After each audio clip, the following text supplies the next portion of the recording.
Located somewhere at the crossroads of spirituality and the supernatural, heaven and hell, faith and fear, this is the Salvation Report. Salvation. And now, here is your host, world-renowned author and researcher, Robert Stanley.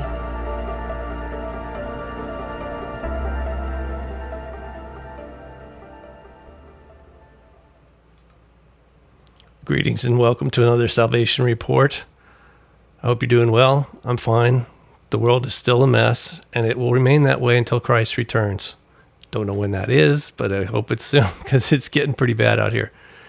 That's not a secret. Obviously, everybody knows. That's one of the reasons you tune into shows like this, is so you can get information to protect yourself and your family from the evildoers that absolutely hate us. All of us who love God are on their hit list. So I'm not taking it personal, but I'm also not going to change my mind or my position.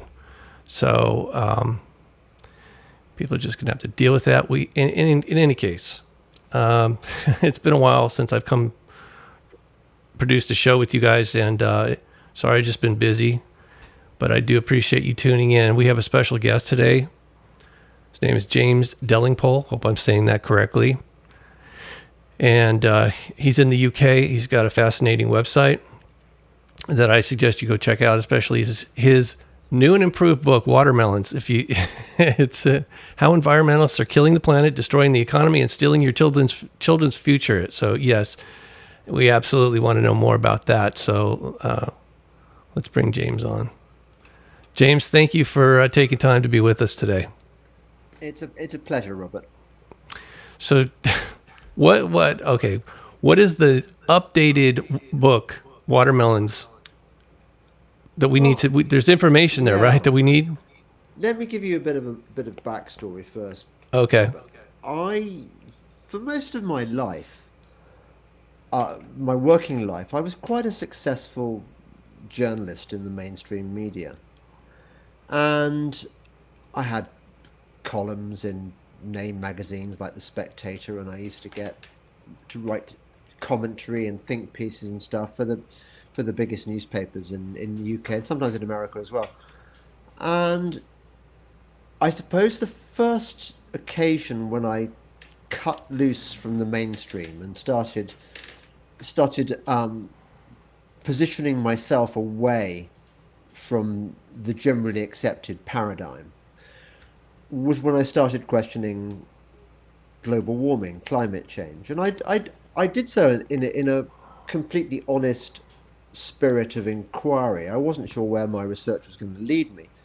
I just had a bad feeling about the green movement, about things like wind turbines. I remember I saw the first ones in California. And yes. I was with a guy, with an American friend, who thought, yeah, they're great. This is the future. This is how we generate carbon-free power. And I was thinking, well, hang on a second. What did those hills look like before they had these?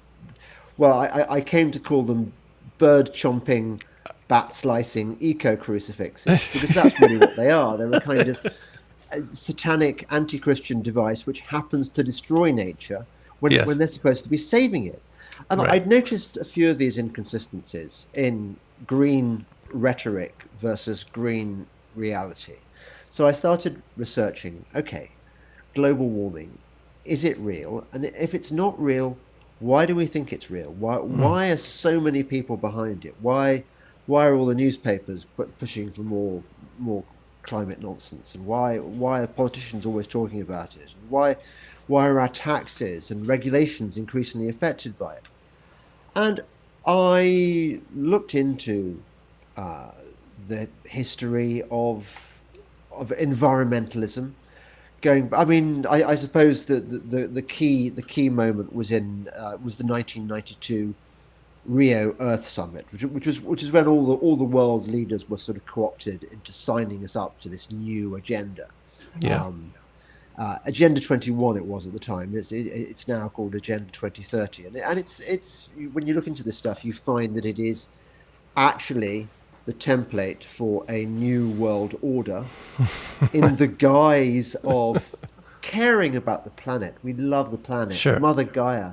Yeah. The world is the globe is a living entity, and we are just one creature among many. We are like, we are no better than the amoeba. We are no better than the bacteria. We're no better than the great white shark or whatever.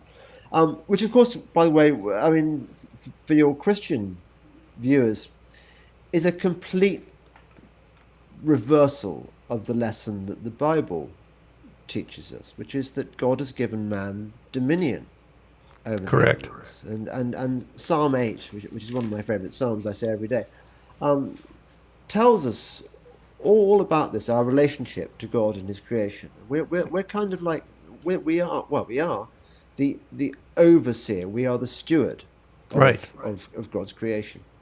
And there's no doubt that as a steward, you are not equal to all the other animals. You are superior, and the same applies to the plant world as well. We are top dog below God. So the green message is an explicitly anti-Christian one, but it is also, weirdly enough, despite their protestations, an anti-nature one. So much damage is done to the environment in the name of saving the planet, which is one of the beefs I had with the green movement in my book. If you love nature, which I do, I love swimming in rivers and the sea. I love long nature walks. I used to love my dad, who died recently, used to take me on all these amazing adventures collecting reptiles and amphibians all around the world and bringing them home for this lizard house we had in the garden, the snake house we had in our garden. Wow. So I've always been fascinated by nature, and I think I understand it a lot better than a lot of environmental activists do, who see it from a perspective of self-hatred. They think that man is the problem. Indeed, one of the foundational texts of the Green Movement says, it starts off, the earth has a cancer, and the cancer is man. That's the Club of Rome. You'll have heard of the Club of Rome. So I deal with all this stuff in the book, and I demonstrate that global warming is nonsense. It's just, there's no evidence to back it up. I mean, by which I mean no evidence to back up man-made catastrophic global warming. The climate has changed through all time. It fluctuates. It's a chaotic system, as God designed it to be. Right. So I dealt with all that in the first edition, the first few editions, and then a few years ago, about 5 or 6 years ago, I had what you might call an epiphany. And in this epiphany, I realized that it wasn't just the world of environmental science, which was based on lies and greed and corruption of the truth. Every other field was too. Right. Every other field, from politics to history. Actually, you can include the church in that as well. The church has been taken over by Satan. And medicine, the medical system. Medicine, everything. Obviously. I mean, the medicine is possibly the best example of all. And I realized that I had to learn anew everything I thought I understood about the world.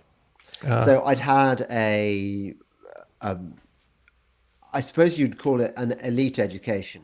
I went to private school, and then I studied at Oxford University, and two of my friends went on to become prime ministers. Wow. I'm sure lots of my contemporaries are now CEOs of companies, partners in city firms, partners in law firms, whatever. They'll be running the world now. And it was odd that I was privileged to have this insider perspective on a world that I now realize to be bankrupt morally, and utterly dishonest, and ultimately working for the CEO of the world, who is, of course, by God's permission, Satan. The adversary, yes. So when I wrote my updated version of Watermelons, I just included a few more details that hadn't really been clear to me before because I lacked the understanding. So, for example, one thing I realized is that all those wonderful think tanks that I'd supported and I'd spoken at their events, all these anti green agenda think tanks were actually, whether wittingly or unwittingly, another part of the problem.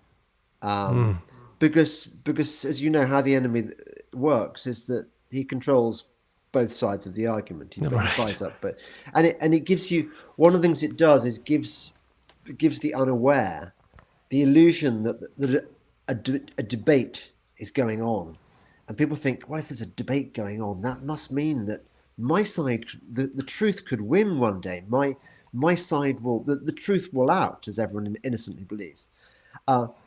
I realized that the whole system is so corrupt that things only ever move in one direction, and that is downhill. Right. Things are getting inexorably worse by design, and the guys who run the world know this. They planned it, and they're making it happen. And that's the deal. Wow. Okay, so wait, back up here a second. You were a journalist, and oddly enough, I've traveled around. I've spent some time living in Hong Kong, other places, and people come up to me and go, "Did you know you look like Piers Morgan?" Who I'm really not fond of. So I say, well, I'm the anti-Piers Morgan. Because I'm actually a nice person, usually, unless you cross me. But he seems to be highly offensive. I know he's intelligent, but... is he? I think, look, I think he has a sort of animal cunning, not necessarily intelligence. But I tell you what I've realized, Robert, is that a bit like with demons, you never want to give these people your attention. Don't focus your hatred on these people, because although they are hateful, they're hateful by design. Yeah. You are meant to hate them. They're like, they're just like chucking a bucket full of blood into shark-infested seas. That is the purpose. I suppose you are the shark in this case, and you're meant to come and gobble up that chum. Yes. But do you really want to be treated like this kind of a creature to be baited and then presumably gaffed and dragged into the boat and gaffed? You don't. No. You don't. You don't want to fall for their tricks. You want to kind of rise above it and ignore them, because after all, it's not as though God is not going to take care of them. Right. Yes, they've already lost. And they're imprisoned here. So I guess okay, let me throw this at you. Why, in your opinion, do you think God placed us here in a hostile territory knowing that we would fall? If I knew that, I would know more than all the Christian thinkers who've lived through the ages. This is a question we've all pondered. Why does God do what he does? And yes. I think you can sort of work out various plausible theories. It's clearly important that we be tested in some way, isn't it? That God doesn't want to make things too easy for us, because part of the and you see this, for example, in the Orthodox Church, which I'm quite partial to, having spent time on Mount Athos in Greece, and having visited some of the beautiful churches in Moscow and spent time with the monks and things. Sure. Wow. In the Orthodox Church, and actually I think this is certainly the case with certain sort of traditional branches of Catholicism. I think probably you find it in the Anglicanism as well to some degree. That when an observant Christian finds himself going through times of crisis, instead of bemoaning his lot like Job, what he should do is say, "Thank you, God. You're testing me, and that shows that you think I am worthy of your test. This is a good thing." So I think that regrettably in a way, because it would be so much nicer if we could just have fun all the time, just do cool stuff and just like enjoy our earthly pleasures, which by the way, the Bible's not so keen on either. I mean, we should be laying up for ourselves treasures in heaven, not on earth where moth and rust do corrupt and thieves break through to steal. So we get given these hard lessons by Jesus. So in one, and you look at Jesus's teachings, he does not advocate. He never tells you, "Hey guys, things are going to be easy. Just follow me, and it's going to be foie gras and champagne all the way." He never says that. So I don't know why this is the deal, but it seems to be the deal. No, I don't. Maybe other Christians do. I don't know what happens after we die. I mean, I know that there's a resurrection. I know that, or I believe that there is this above the firmament there is heaven, above the waters, above the firmament is heaven, which is God, and God seems to have a throne room, and I think you can infer certain things from the Bible. For example, I think you can infer that given that God made us in his image, and given what little we know about the angels and the heavenly hosts and the arrangement in heaven, it seems to be the case somehow that the arrangements on earth to a degree mirror those in heaven. Right. So presumably, if God is king of heaven, which he is, I think it runs a bit like a kind of court, because I think you've got hierarchies, haven't you? You've got the cherubim and you've got the seraphim, and the different orders of angels, and then you've got the martyrs and the saints and the prophets and the. I mean, have you got any theories on this? Do you know what happened? Sorry, that was a bit of a rhetorical question. I just wanted to see what your perspective was. Yes, of course. I didn't come at it easy, James. I was only saved last year. My wife contracted cancer.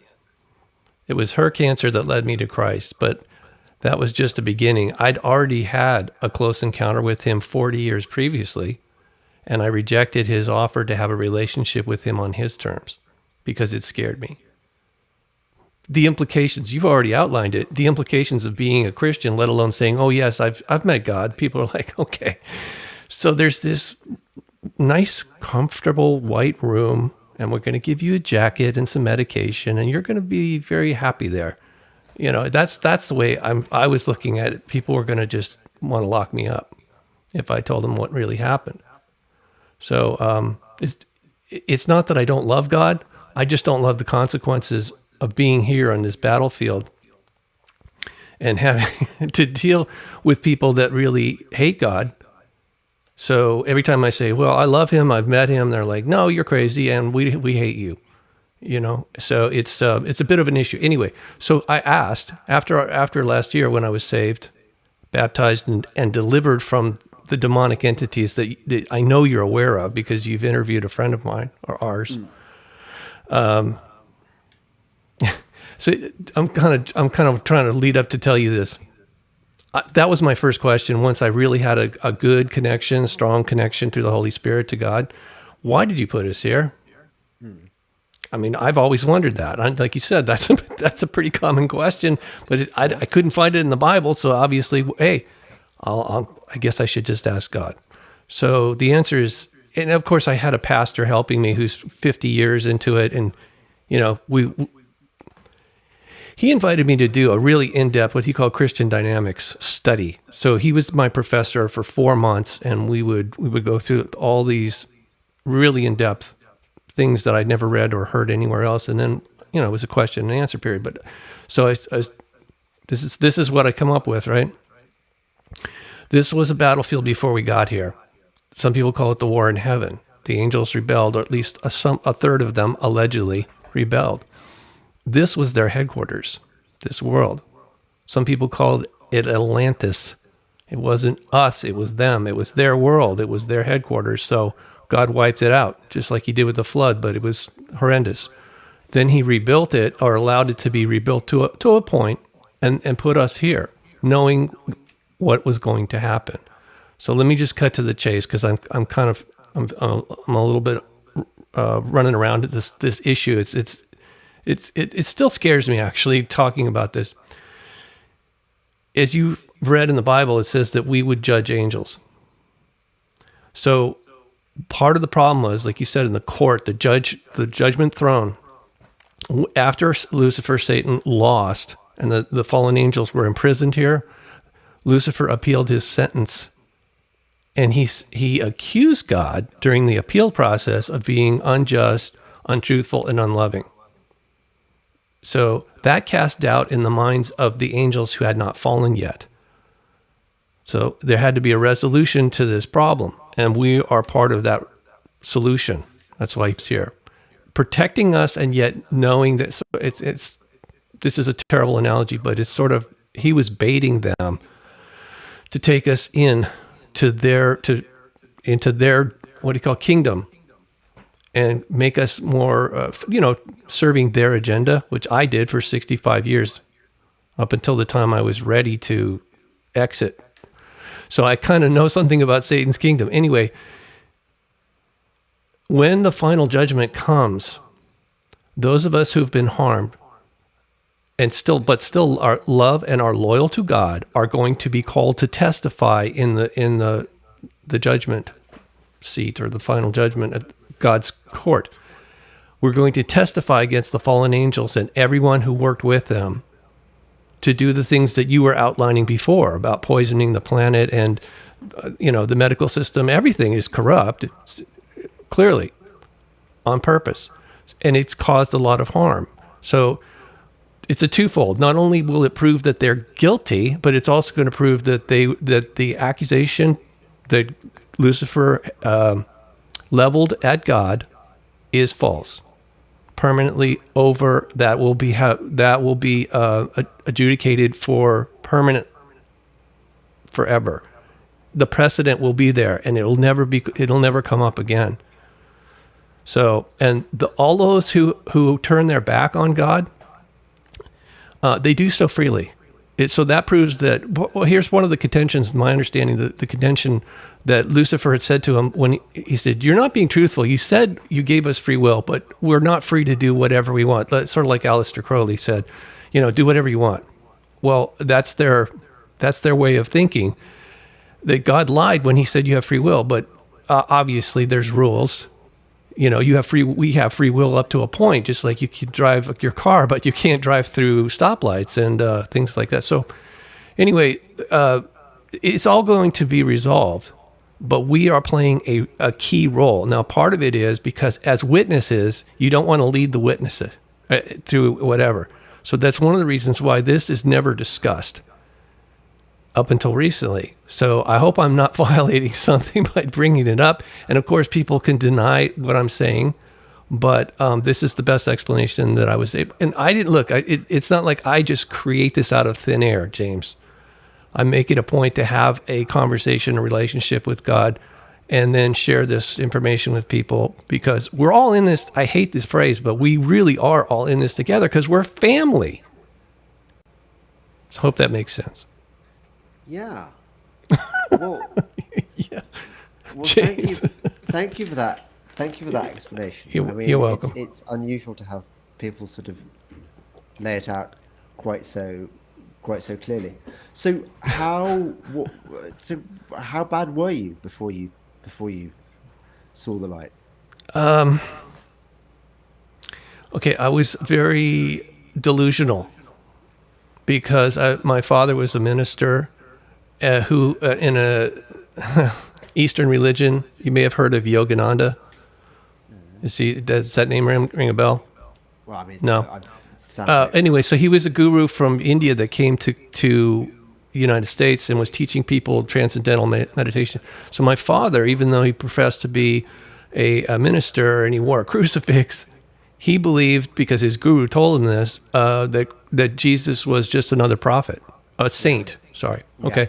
So I had a prejudice about that, and I also knew, like all religions, there's a lot of funny business going on behind the scenes. Most churches have a lot of skeletons in their closet, and I got to see that up, and it was just like, okay, I don't want anything to do with. I know there's a God. I want to have a loving relationship with Him, but not through religion, because everything about that, is to some degree, especially the bigger the church, the bigger the following, the bigger the ego, the money, and the corruption. I mean, and cruelty. To be honest, it's like you said before. They go in with this perception of, they sell it like this: we're going to help you, so just trust us. We're gonna tell you exactly what you need to do. So you just follow us, and you're gonna get nirvana someday, right? It's not the case. It's highly manipulative, in my opinion. Yeah. Yeah, that figures. So my dad eventually quit the church when he got married, but he was still very much, his mind was already warped by it. And he divorced my mom and moved to the UK. He was actually living in Derby for many, many years before he passed. And that was unfortunate because he was jabbed thrice with AstraZeneca, which killed him. And yes, he was an older man at the time, but that's not the point. Yeah. He didn't need to die like that. No. Nobody deserves to die. Not like that. We all die, James. But it was horrific that they would torture anyone, let alone my dad. Obviously, I took it very personally, but it's not my first time. So here's, I guess, to answer your question, I practiced a lot of unethical or un-Christian type of belief and practice. It was okay, let's just call it New Age, all right? Because California, I grew up in Southern California, Malibu, and that was very prevalent. And I'm not excusing my behavior, okay? But there was a level of ignorance there and arrogance that led me to go off on a tangent. And the only reason that I was able to become humbled enough is because God said, it's time. This is your second and last chance to come into my kingdom. Okay, so, and obviously my wife, I've been with her over 34 years, and I love her, and it humbled me enough that my stiff neck and my hard heart was just not an issue. It was like, okay, this is your How chance. Is your wife? She's okay. Thank you for asking. God definitely brought us out of that affliction together. I didn't even realize how afflicted I was physically, spiritually, and mentally until we went to this ministry, praying for a supernatural cure or healing. That didn't occur. And however, after my wife went through this surgery and she was in recovery, I asked God, why didn't you, are you not performing miracles and signs and wonders anymore? Are you did you run out? What's going on? I'm being flippant, sorry. But the answer shocked me and my wife even more. The answer was, if I had healed her that way, it would have ruined her life. That didn't make any sense. So the follow-up was this. Your wife prefers privacy over publicity. If I had healed her supernaturally, especially with all the medical records that she had, and people that knew her, if it just suddenly happened, it would have caused a lot of publicity actually for the rest of her life, and it would have ruined her life. So I'm giving you an example of God doesn't solve problems by creating other problems. No. And I didn't see it. How did you get that answer? How did you? Because that's a very clear answer. Yeah. Well, because my connection to the Holy Spirit increased after dramatically. I already had a very weak connection to Him prior to being saved. But after being saved, the way my pastor says, it's sort of like you have a direct, your modem is working now. You're getting a strong signal back and forth. You have clear communication with Christ through the Holy Spirit. So anyway, I just asked Him mentally, spiritually. I asked Him, why didn't you do that? Because here's the thing, I was praying to Him and saying, please do this. And actually, I was petitioning Him. It seems so petty now, James. Why would you try and barter with God? Well, if you do this, it's going to be great publicity. I wasn't even thinking about the consequences. And actually, neither was my wife until I told her. And then she was we both were in severe state of shock that we did not think that far ahead. But He did. He does. That's why it says in the Bible, His thoughts are not our thoughts. His ways are not our ways. We can't see the end from the beginning the way He does. Anyway, sorry. I feel like I'm preaching to you now. No, it's interesting. Very interesting. I'm envious of your direct communication with the Holy Spirit, but maybe I'm getting it more. No, look, it's a blessing and a burden. I want that to be very clear. This is when I first met Him face to face. It was after saving a boy's life. I sent you that report. The boy was possessed. I didn't know that. I was in my 20s. I didn't understand most of any of this stuff. But when I saved him, the demons that were feeding off of the fear that were coming off of him and his grandparents, when I stopped that, then they started attacking me. And that's how I ended up going up on a mountain that night. This often happens, doesn't it? Yeah, well, but see, then this was part of God's plan. He respects our free will, but He can kind of steer us a bit. Sure, I could have said no. I don't want to help that boy, but it wasn't even an option. Actually, it was more like an impulse. And anyway, I found myself going into the situation, seeing these parasites, spiritual parasites, literally in the room, manifesting in the room.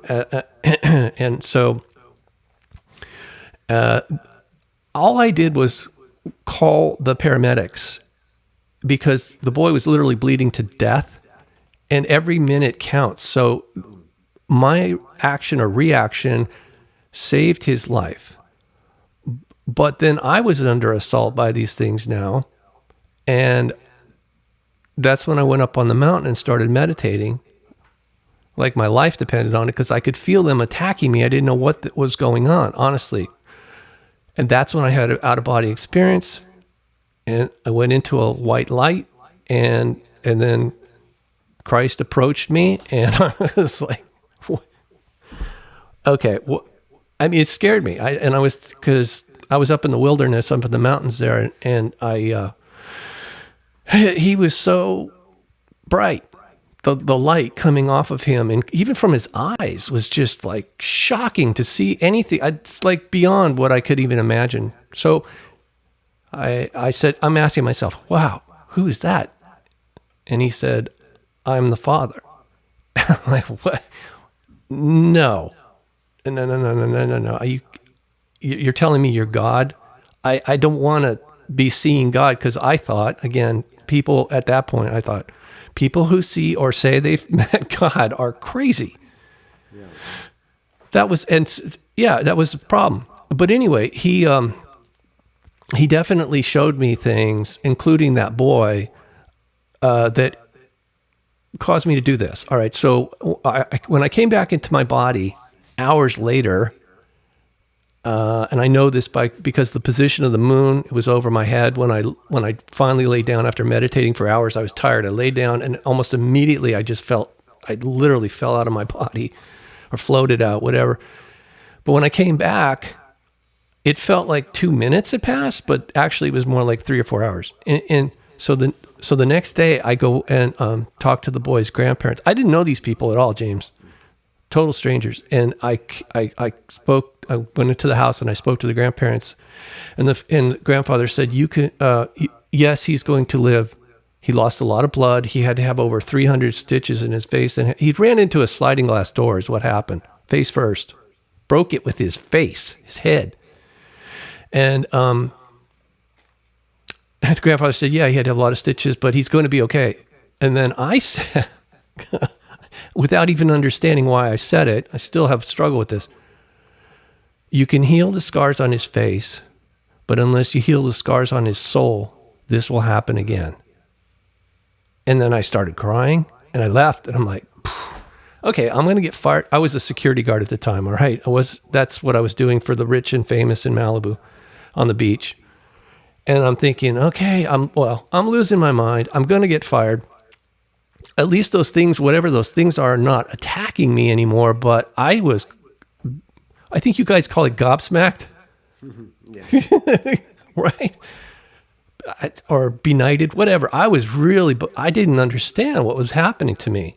And it literally took decades for me to figure it out. But anyway, this was part of God's plan for me, and also for that, because I was there and I could help, and I did. But anyway, I'm sorry. I feel like I'm. No, I'm just trying to stop the light. Yeah, I'm just rambling now. But anyway, that was my first encounter with him. That's why I had, even though I wasn't really saved, until last year, that's why I had a stronger connection than most people who are not saved, because I had some interaction with him. He'd given me that was the first assignment. I ended up saving 2 other people's lives. Not that, here's the other thing. I like a lot of people who don't know better, I thought if you do good deeds, God will, take care of you. That's how you get into heaven. I didn't know that the dynamic behind it is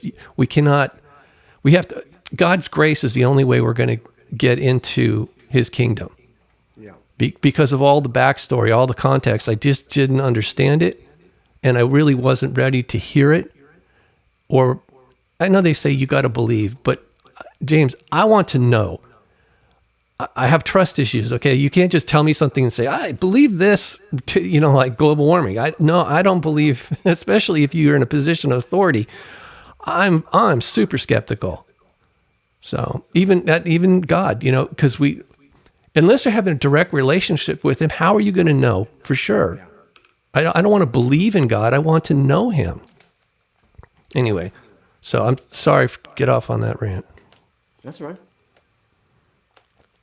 But so these spiritual parasites are something that over time I started reporting more and more on them and exposing them and opposing them, but I didn't have the authority of Christ to do that.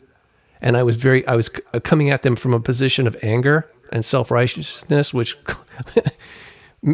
made me into a big target. So my spiritual warfare with them was very inept on my part and ineffective. Even though I was alerting people, yes, here's the problem, I wasn't really giving them the solution because I didn't know what it was until recently. So, but that's, since you bring it up, that was the first reason. That's how I found you. Jerry Marzinski. You had a conversation with him. Yeah, I did too. No, but I'm saying you did. He sought me out when I first published that report I sent you. He approached me and said, "You're like the only guy seems to know about this and is willing to speak up about it. I would like to work with you." He wanted to do this book, and I said, "Sure." And man, did those parasites go berserk. They went like, because they're fighting for their life.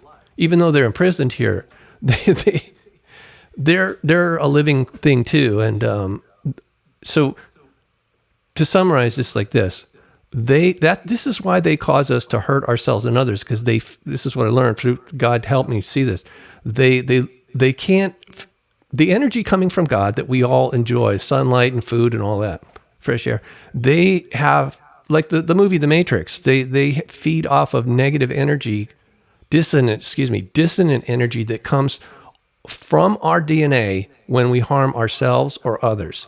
That's why they're going behind our backs, constantly doing this corruption and cruelty to us. When we suffer, that's their sustenance. Does that make sense? Yeah, it does. Totally makes sense.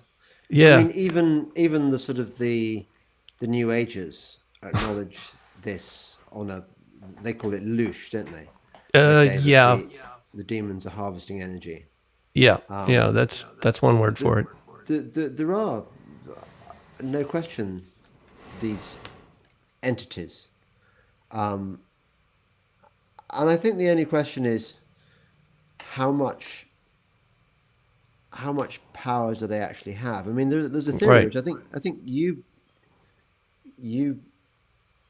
share, which is that all the sort of the higher up people in the world are actually basically run by demons, that they're possessed, and that it's the demons that are making them make all the decisions. Yeah, the archons. It's a hierarchy. I don't know whether that's the case. Yeah, well, I think biblically it says that the archons are the kings of these different domains. I mean, if this was if this is their headquarters and we're just visiting, we were put here for a purpose, and part of that is clearly irritating them. So not only are they feeding off us, they're hating on us.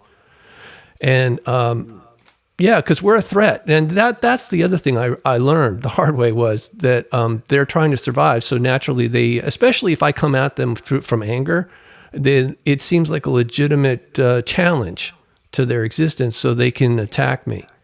And they're very skilled at it, I mean, so Jerry Marzinski learned the hard way also. You don't mess around with them. They're very dangerous, but they're also not omnipotent. And Job learned this too, right? I think that's a very good lesson for us to look at. Jesus allowed Satan to torment Job for a purpose, like I told you before. That was not an experiment. That was not punishment on Job.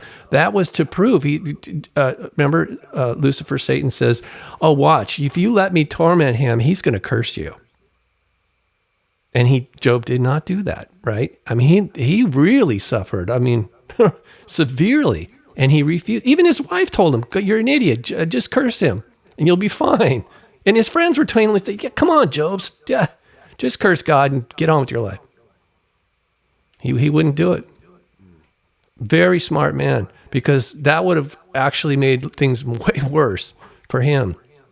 I mean, God, he's no respecter of persons, I've learned, because there is a uniformity to the way the law is applied, or the rules are applied equally to all of us. So when we freely choose to break the rules, we're going to suffer the consequences. And really, the only person we can blame is ourselves. But, I know it's easier to point fingers at people and say, "Oh, it's the communists," or "It's the whatever." It is. It's really us not having. I know for a fact, from experience, once I really started having a relationship with God on His terms and cleaned up my act, I was no longer cursed. They had no way there's no hold. There's no way that they can purchase, because I was already paid for, at the cross and the resurrection. So my salvation is not something I can earn. It's a gift, but I have to ask for it. Say, "Forgive me. I'm really screwed up. I would like to accept your gift of grace," and move on from there. So when that started happening, it's like, 65 years of doing stupid satanic living, life, it really accelerated once I started down that path. But I really didn't. It's been a journey, I think, for all of us. But I just like some of this stuff, like I told you before with my wife, absolutely shocked me. How little I knew about him or understood, because I was just like this, I mean, like a lot of us, we're just only see a little bit. Yeah. Anyway, hey, I'll give you another example, James, since I'm sure you're familiar with the song "Here Comes the Sun." It's one of the most iconic pop songs in history, right? Mm-hmm. So on Pentecost Sunday last year, remember I was saved in I didn't tell you, March. So in June, I'm in California and I'm going to my son's wedding. I wake up on Pentecost Sunday and I hear that song, "Here Comes the Sun." The lyrics were different. Here comes the sun. Here comes God's son. And I say, it's all right. Like, what is this? It is playing in my head. I mean, I'm a musician. My mom was a concert pianist, so no big deal. It's like I hear music all the time, but this was weird. This was so weird. So I wrote it down. And then I thought, okay, this is Holy Spirit is literally taking this pop song and flipping it into a gospel song about the second coming. Well, but in a very Holy Spirit, because after all, happy. we know that the Beatles were George Harrison and co. They were just another psyop. Yes, I agree. No, I've written a report about that. And although I love music, I do understand that it's been weaponized against us. So, but that's, yes, you're right. But is that truly a level of intelligence being, because I wasn't thinking about it. I woke up hearing it. I could have said, no, I don't want to do this. But I think I wasn't the only one. I bet you there was a bunch of people around the planet that were hearing that version with the lyrics. Here comes God's son, and it's all. I say it's all right. Well, yeah. At that point, I actually did. I was saying that it's all right. Yeah, come back, please. So I wasn't averse to it. I just thought, okay, this is okay. When we talk about angels, the word just translates to messenger. I'd already given a message, from God to those people I didn't even know. And here again, it happens again. So I can only presume that is coming from God. It's not my mind, per se. Anyway, I feel like I'm talking about myself too much. I prefer to... Well, I was only thinking, Robert, that, yes. that I don't know how many other podcasts you've done, but presumably... A lot. Presumably, if you have a guest on, your audience are going to be thinking, well, who is this guy? Yeah. Let's find out more about him. And at the moment, I'm finding more about you, which is nice. But it's well, you're also a about your podcaster. business model. No, but you're okay. It's not. This is just God's work, and I'm very privileged to be of service. That's the way I look at it.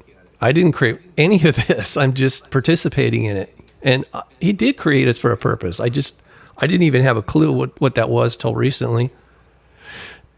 And maybe we weren't supposed to know anything about it until now, because I know people have been saying this forever, but I do feel like we're coming up to what some people just, the end time for evil, the evildoers. The end is coming, obviously. Well, we hope so. Yeah, I mean, but it's not up to us, clearly. But there was some signs. There was a clue Jesus gave us. He said it would be like the days of Noah, right? And if you know anything about that, I mean, I think that's one of the reasons like the book of Enoch was not included, because it gave us too much information about the adversary and his minions and how they were manipulating us then. And obviously they're still doing it. Are you guys watching what's going on over here with the so-called disclosure movement through the Trump administration? What, you mean the alien stuff? Yeah, that. Well, that's Project Bluebeam, isn't it? It could be, Yeah. but it also may be a cover story for when so the one world government, Antichrist, is definitely run by Lucifer and his minions behind the scenes. The Antichrist himself is just a front man for Lucifer. Yeah. Okay, so this would give them license, I believe, to operate more freely because they've obviously been here forever and have bases under the ground and under the water and probably orbiting the planet. But I do believe they're imprisoned here in this, what we call our home. Yeah. Yeah. They are, aren't they? Is it Sheol or something like that? Where there's some sort of Tartarus, Tartarus, yeah. which is, in the earth, they say, kind of hard to prove, but see, that was the other thing that kind of caused me a lot of concern was I was having close encounters with UFOs, and it was like a huge question mark. Why are you guys following me around? Why are you reading my mind? I'm just this kid on the beach. What are you doing? Who are you? And so the inquiry was very personal, and it led me to quite a few revelations that I reported on. I'm not sure people were ready for that, but ultimately, now that I know about them, more about their history, biblically and extra biblical sources like Enoch, it's really obvious they've been here even before we are. And I think Charles Fort said it best. He thought we were somebody. He said, "I think we're someone's property." Well, yeah, they'd like to treat us that way, but obviously God has other plans. Yeah. So you reckon they were here? That Atlantis was where they lived. Yeah. And that the flood was. Even before the flood, even before the garden, there's something in the Bible they call the gap theory. Yeah. It's not written, in my opinion, as an author. I just find it difficult. It's not super clear. But yes, there was destruction of the planet, and then it was rebuilt. And that's eventually when we were put here in a very, what do they call that? Like a nursery. They call it a garden, but actually it was more than that. It was called paradise, which is, I think, a Persian word, means walled garden. Yeah. So it's a bit of a fortress. He didn't just throw us out in the wilderness. That came after the fall. He kicked us out of the enclosure. But it's way over our heads. Honestly, I think I'm saying too much about it. But like I said, maybe there is a time element involved here why we were even having this discussion, because at some point, obviously, he was going to let us in on it. And a lot of people try to say it's an experiment, but no, I think it's a legal proceeding, and the appeal caused it drew out the final resolution, extended it. I mean, you can appeal for a long time, a sentencing of whatever, and that's what we call due process. So that shows some divine mercy, a high level of intelligence, and the logistics of creation is. I don't think we fully comprehend it yet, and that's okay. We don't need to, but it's highly intelligent in way and technological too. That's the other thing. People think, oh well, we're the pinnacle of. No, there's ancient technology that it was of God. It's from God. At least that's what my pastor told me. So I think there's some truth to it. Yeah. Anyway, well, okay. He is God, and he did create everything, so he's going to. Yes, why not? Well, sure, and that would have to include artificial intelligence, which I'm seriously not fond of, only because some people have satanically inverted it to be this, this evil. In other words, it starts off like a baby. It doesn't know much of anything, but it learns from exposure. It can be trained, right? And if you train it to be evil, that's what it's going to do, So Yeah, that's the problem for us here. So Anyway, how yeah. how well does this stuff go down with your audience? I suppose your audience is self-selecting, isn't it? Really, the people who like this stuff come to you Okay, and stay for more, and the others run. That's a great question. Yeah, so I had a following when I was doing New Age stuff under the banner of Unicus magazine. That's Latin for unique, and it was a broad tent. It was a big tent. Everybody was welcome. But yeah, I wasn't doing anything that specifically religious. It was more spiritual and New Age. And I knew that once I accepted Christ, I was going to lose a lot of people. Not that I care. I'm just telling you, I knew that was a consequence of it. And that happened. But then I had to clean up. When I cleaned up my act, I did it completely. I wasn't going to live like I did before. And that's when I came up with the salvation report. Not overnight, but I prayed on it and I asked God, so how can I be of service? Because this other stuff I was doing, my intentions were good, but guess what? The road to hell is paved with good intentions. I don't want anybody to end up there. So yeah, I'm still not great at evangelizing, but I think the way, having experienced 65 years of living in Satan's kingdom under false pretenses, James, I really thought I'd been saved and baptized. Up until the moment I was told, I'm sorry, no, no, you were lied to. Excuse me. So I thought I was going there with my wife to save her. And it ended up being, I was the one that was really being saved spiritually, my soul, and wow. Gratitude is a word. That's not what I was feeling. I still feel it. It just overwhelming sense of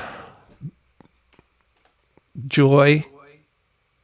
Our language is just, I'm sorry, it's inadequate. I have a very large vocabulary, but I can't seem to find the words to really express how much I appreciate and love God.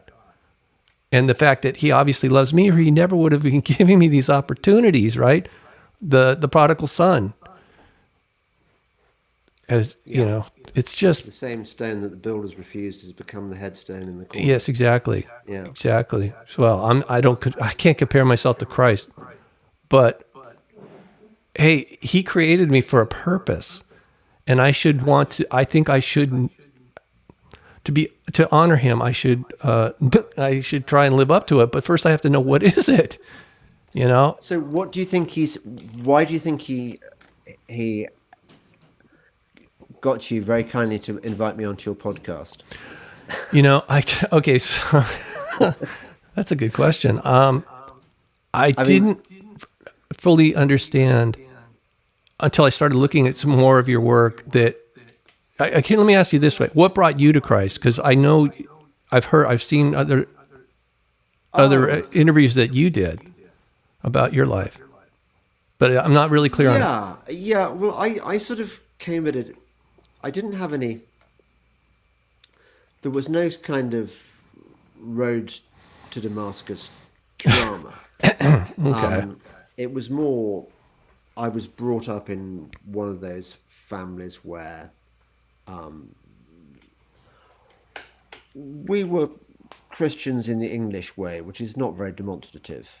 I remember one of my earliest memories is of seeing my father kneeling for his prayers at night. So that instilled in me a certain consciousness of the importance of having God in one's life. I had the sort of traditional English education. I mean, when I was growing up in the 1970s, schools still had Christian assembly as a matter of course, and you would learn scripture stories as part of your education. You would have, but this was moved out of the education system by generations of kind of atheistic left-wing teachers. So that it barely exists nowadays. But when I was at school, I went to at prep school. We had chapel 5 times a week. On Saturday we had chapel and congregational practice. So you practice hymn singing, And then on Sunday we had matins and evensongs. We had a morning service and an evening service. So I was going to church 8 times a week at my prep school. Wow. Probably at my public school as well. We'd have had a similar, but we didn't think of. I was good at scripture. I knew all the stories. I'd be top of my class. But if you'd asked me, "Are you a Christian?" I'd have gone, "Well, what a weird question." It wasn't something that I thought much about. But I Yeah. certainly wasn't I wasn't a sort of come to Jesus kind of guy. I wasn't a God botherer, as we might say. And when my children were growing up in London, in order to get them into a decent state school, to get a state education as opposed to a fee-paying education, the best schools tend to have some association with the church. And the church tends to insist that you worship at that church before you can send your children to the school. Yes. So for that reason, mainly, I started taking my children to what turned out to be a very grand church. Well, I mean, in the sense that it's in a very affluent part of town. It has a strong. It was founded by Thomas More, I think, or was it Thomas Wolsey? Thomas More. I think it's on the Embankment, which is the road next to the River Thames in London. It's in Chelsea, which is a very smart part of town. Okay. And it was where my father-in-law used to go to take communion, and where I think was my wife christened there. Maybe she was, and we had our children baptized there. But anyway, I started going to church there, and I started helping out with the children's services. They had a special service of children, and I would help out with we used to have a quiz and stuff. So this sort of rekindled my relationship with the church, which had sort of fallen off. I didn't become an apostate I didn't become prodigal exactly. I just Yeah. sort of, when you're a young man doing stuff, you don't really think much about Of course. God.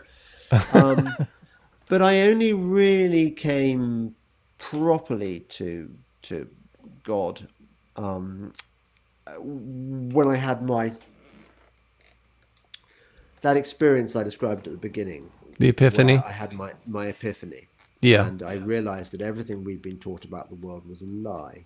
Mm-hmm. And I remember I started doing a few podcasts with some priests and vicars and ministers, men of God. And I noticed that my language was becoming a lot more biblical. I was sort of instead of quoting scripture as a kind of literate person might do, as you might quote scripture in the same way you might quote Shakespeare and stuff. Yeah. I wasn't just citing this stuff to show that I was a cultured person and to make a relevant analogy. I was citing it because I realized that it was not only opposite but true, that there really was a God, and so gradually within me built this stronger and stronger conviction that we were created by God in his image. The Bible tells us that he sent his only son to die for our sins, that the world was currently in the hands of Satan and his minions, and that we need God, because he's all that stands between us and disaster. So that's kind of that's and I think my theory is that God, because he tailors an experience for each of us. He doesn't speak to us in the same way. I think that God does not want me to go out there and be a kind of starry-eyed, happy-clappy, come to Jesus type Christian, because he knows that would frighten the horses, as we say. If I'm to bring people round, I've got to be me. I've got to do it in my way, in a way that carries conviction, and that that lends itself to all manner of circumstances. So, for example, when I'm fox hunting on horseback, I will talk to people about this stuff. I will talk about it anywhere, but I will do it in a way that doesn't make them feel embarrassed, because Right. that's really important. Anyone can be an embarrassing Christian. Anyone can go out there and just lay on a heavy trip on people, and Yeah. I'll go, yikes. Yeah, exactly. Okay, thanks. But Get away from me. yeah, exactly. And that's not what you want. It's not what. It's a disservice, yeah. It works for some people, but it No. alienates many more. Mostly, yeah. So that's where I am. So I read the Psalms. I learn the Psalms. I read the Bible every day.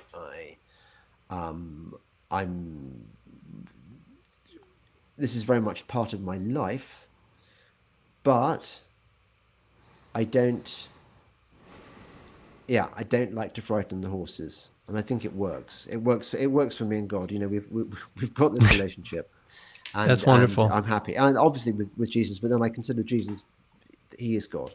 Jesus. Yeah, that's a and the hard Holy one. Spirit. Most people struggle. I know I did. And maybe that's why I'm a good spokesperson on some level, because I can relate to people that say, no, there's no way. He was a human being. God doesn't walk around like that. Well, I don't. That's a heresy. I know it is. I know it Yeah. is. But I mean, that surely that's Christianity 101. I mean, I know there are certain. Is it Unitarians or there's some branch that doesn't believe that he was kind of a kind of super cool human, like Yeah. plus. Yeah, But he yeah, yeah. wasn't Well, actually- the Muslims obviously they say he was a prophet, but he was a false prophet, and obviously Orthodox Jewish belief is that no, he was not the Messiah No, because we he don't didn't. talk about them though.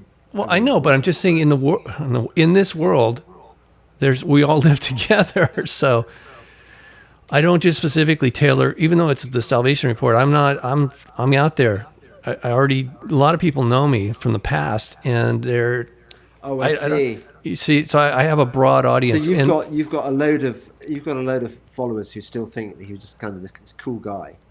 Yeah, and it's really fun. I knew this happened. Some people are saying, "You were saved." No, tell me it's not so, Robert. What are you doing? Like, Right. hey, if that's your problem.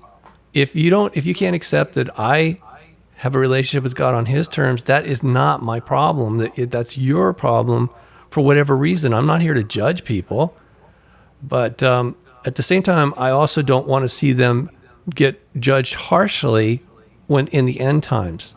So it's a balancing act. I don't know exactly. I'm still learning as I go along, but God gave me the gift of communications, written, oral, and for a reason. I mean, it's this. I'm not an entertainer, So some people even have called me rabbi, which is weird. They also called me Jedi. So this is, and again, I'm neither, but. How many psychedelic drugs did you do, Robert? Before you Very few, actually. Really? Yeah, no, that was not my thing. I'm actually a teetotaler now, All right. but I was never really much into. I had a hard enough time dealing with reality without augmenting it through drugs and alcohol. Right. Because I'd already seen the supernatural side more than once, and I'm like, I just want to keep my feet on the ground and focus on whatever comes next. I want to be hopefully prepared to deal with it. And more importantly, I really do care about other people because, again, this was shown to me, and I know it's true, is that we're all family. I felt that connection with this boy and his family, his grandparents. Actually, I met his dad a year later. He came up and shook my hand and thanked me. But the bottom line is, God created all of us.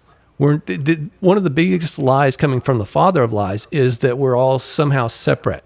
Here, different race, different religion, different countries, different language. It's not that's the divide and conquer mentality that they set in motion. So that's part of the overcoming that Christ actually offers to everyone is especially the Christians who are very prejudiced against each other, because like this is, I'm sure you've seen this before. People say, so what kind of Christian are you? What's your denomination? And I'm like, do I need one? I mean, I don't think so. The most shocking, one of the most shocking things that my pastor, and I do have a pastor now and read the Bible, he said, he says to me, I'm not religious. And I go, good, neither am I. And he goes, and God's not religious. And I was like, what? Yeah, I mean, thank you, because that makes perfect sense to me. God would not create over 4,000 religions on this planet. That doesn't serve a purpose. Well, it doesn't serve. Yeah, I'm with you. I'm totally with you on that one. Yeah. So denominations, doctrines, and dogmas. So it's confusing to people because they're like, wait a minute, you can't. How could you have a relationship with God and not be religious? That's not. Somehow that doesn't compute. No. I don't want to tell you your job, Robert, but we've got like 20 minutes left. Okay. So if you wanted to talk about any other stuff, no, I do want to talk. It's folic acid. All right, since it's on the top. Is any of you mentioned before we press the red yes, light, whatever? I read your report on folic acid, which is synthetic. Well, folate. I mean, actually, it's not such a big deal for Americans because you've been poisoned for generations. Thanks. So, like Kellogg's. Oh yeah. When you buy your Kellogg's Rice Krispies and cornflakes, or what, I don't know, you probably call them different names over there. Yeah, no, that's it. That was one of the things I'm interested in is how the people who rule the world under their CEO Satan, how they the sheer number of imaginative ways that they've found to poison us, to immiserate us, to impoverish us, to belittle us, they really hate us because they hate God's creation. So obviously, what are they going to do? What are you going to do if you're working with the devil? You're going to constantly have a go at God's creation. And I mean, you mentioned folic acid. That's just because my most recent article is on that subject. I don't write about folic acid all the time. It's just that it so happens that the British government has now pushed through this legislation, which has been already embedded in the system in Canada, Australia, the US, which is basically they put folic acid in your food, in your flour, particularly wheat flour. So it's in your bread, and bread is about, well, as the Bible tells us, bread is the staff of life. Right.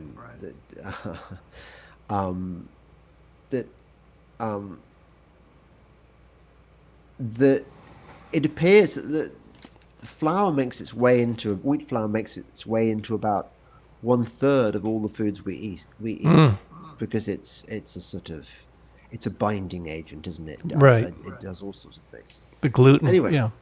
So if you're putting folic acid into flour, then you're putting folic acid into pretty much everything. And you then say, well, what is this stuff, folic acid? Didn't I read somewhere that it's good for babies? Isn't that what it does? And I remember, for as long as I've been conscious of those terms, folic acid, which is a long time, I've associated it with health in pregnancy for women. You know, that it helps guarantee the safety of their babies. And then you look at I talked earlier on about how you have to discover the world anew and unlearn all the things you've been taught. Yeah. And you go, well, hang on a second, what do I actually know about this stuff? And you realize you know nothing.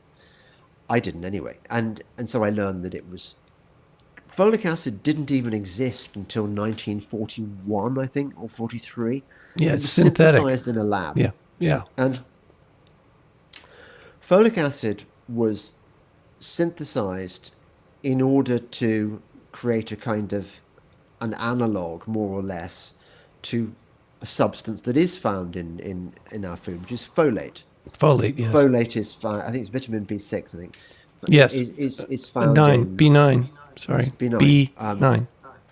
I thought that's what I read. benign. Yes, I think you're right. B9, yes, sorry. Sounds like something wonderful. Benign. And folate is benign. Yeah. It's good. Oh, It's actually, good. you're right. That's good. So it's found in eggs, it's found in leafy vegetables, and Right. probably, well, we know that there are these receptors in our body to which the folate binds and has beneficial effects, avoiding birth defects and stuff. So that's the folate is good.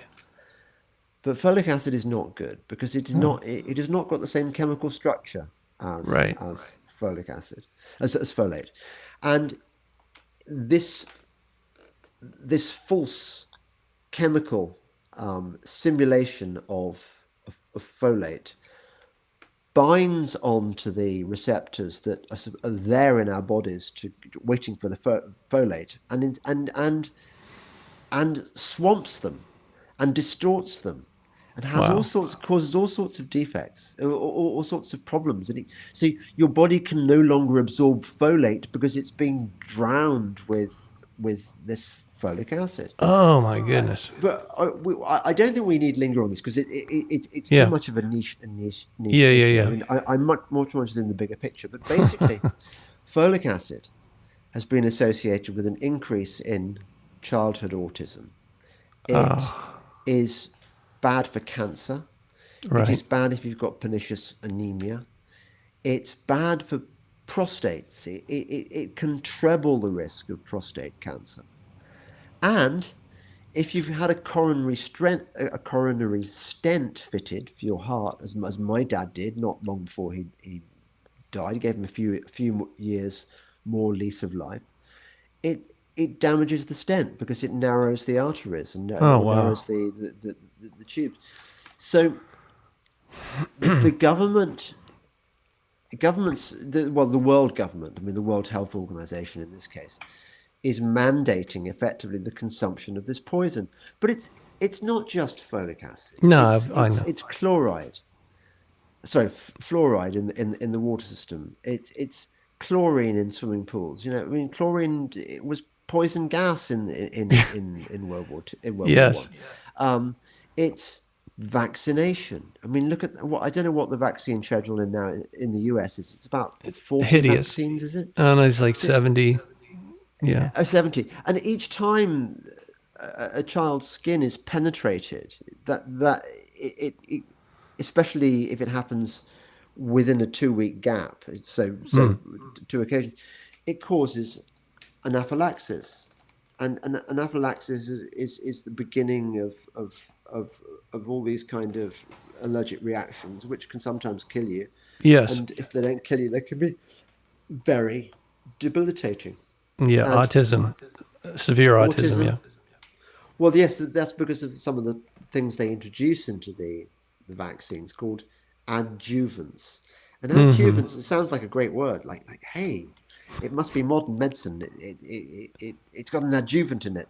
All adjuvant means is it generates a reaction, a kind of violent reaction. So they've got the substance in there to generate the violent reaction, which shows that your body is having, they call it an immune response. But it's just, these are all kind of, it's smoke and mirrors. It's called sophistry. You looked into this. You know that what this really is is the satanic medical establishment. Yes. Creating a client market by poisoning people when they're young and making them dependent ever after on these remedies designed to undo the damage done by the vaccine. We're going to be perpetual. Yes, that is truly then evil. Then you die. Well, hopefully you've been saved before that happens. That's well, you'd hope so. You'd hope so. You'd hope that God even has room in his heart for Dr. Fauci and for pretend good guys like RFK Jr. and for Trump, for Operation Warp Speed, and oh my God. I mean, it's just like I would say to any of your listeners who are going, hey, wait, he had a go at Trump, Donald, or he had a go at RFK Jr. Anyone in the public realm of that level of prominence is gonna be working for the enemy, because they're compromised. That's the deal. Yes, you can't rise to that level. Yes, and whether it's politics or entertainment or whatever, medical, finance. You're right. It's systemic.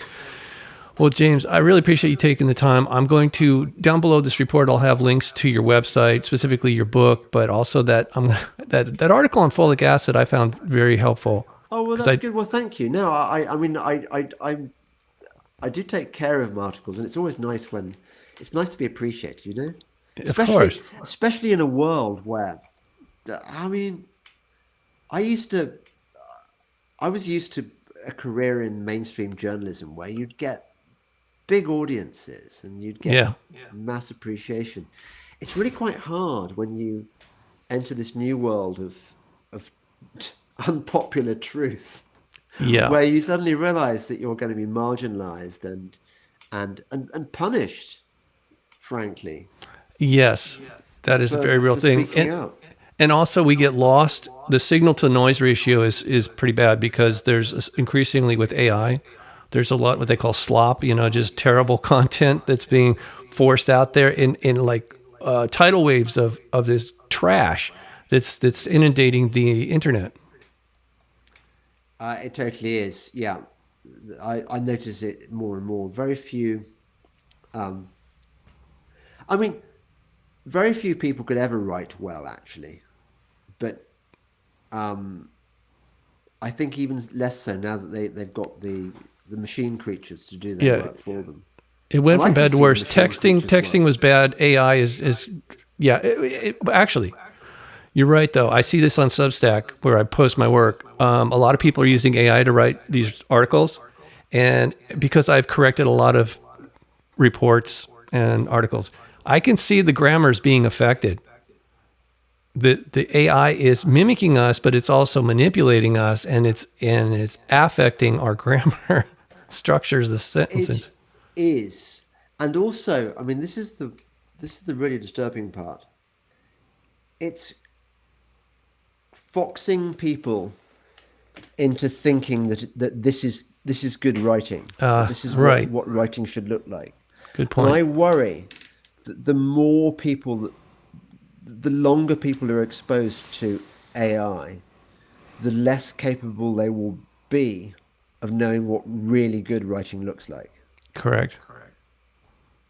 Well said. It's scary.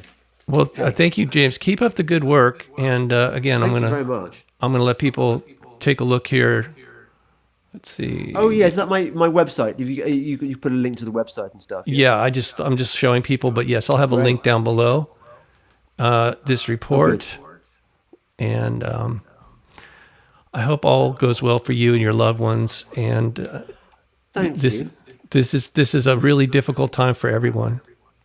And may your lovely wife continue her recovery from cancer. I know what it's like. My wife didn't have cancer, thank God, but she had a horrible thing happen to her 2 years ago, and then had to have a nasty operation, and she had the reversal operation recently, so she's recovering from that. But it's horrible when your darling wife, or presumably your dear husband, for wives, because you do anything to avoid having them suffer. Yeah, and we suffer with them because we're one flesh. Well, we do. Yeah. Yeah. Anyway, thank you so much for taking time out, and also the good work that you do in service to our Lord and Savior. Well, thank you. That is an absolute, as you can imagine, it's an absolute pleasure. I mean, if I am doing His will, well, I think you do. That's a great bonus. So yeah, it's a pleasure. Yes, I say the same thing when people thank me. I just say, hey, it's a privilege and a pleasure to be of service. because the opposite is not something I want to participate in, you know? Well, thank you for inviting me onto your podcast. My pleasure, James. And good luck with your mission. Thank you. You too. We'll see you later. Okay. Bye-bye now. Okay, that was James Delingpole. I hope you enjoyed the conversation. I know I tend to be a bit long-winded. He asked me some very pointed questions, so I'm highly animated, as you might have noticed.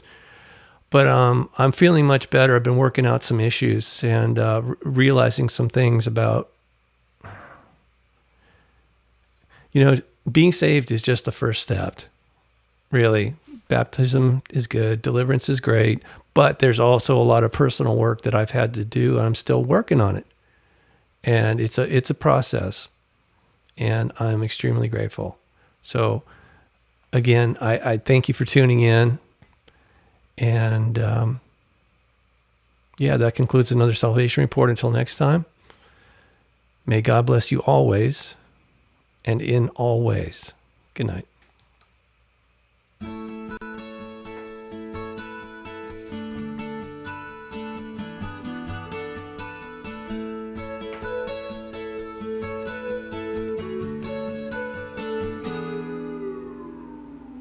Here comes the sun, do-do-do-do. Here comes God's Son, and I say, it's alright. Little darling, it's been a long, cold, lonely winter. Little darling, it feels like years since he's been here. Here comes the sun, do-do-do-do. Here comes God's Son, and I say, it's alright.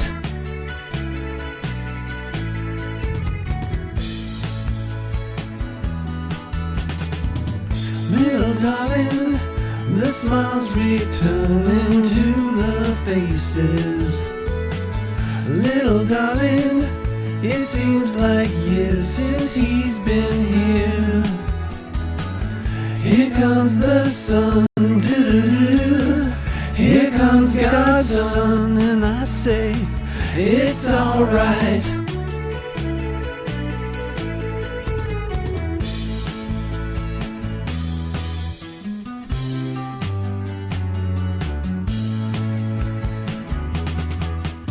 Sun, sun, sun, here he comes. Sun, sun, sun, here he comes. Sun, sun, sun, here he comes. Sun, sun, sun, here he comes. Sun, sun, sun, here he comes.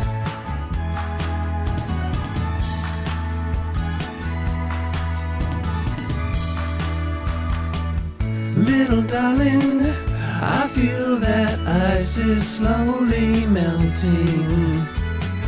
Little darling, it seems like years since he's been here. Here comes the sun, do-do-do. Here comes God's Son, and I say, it's alright. It's alright.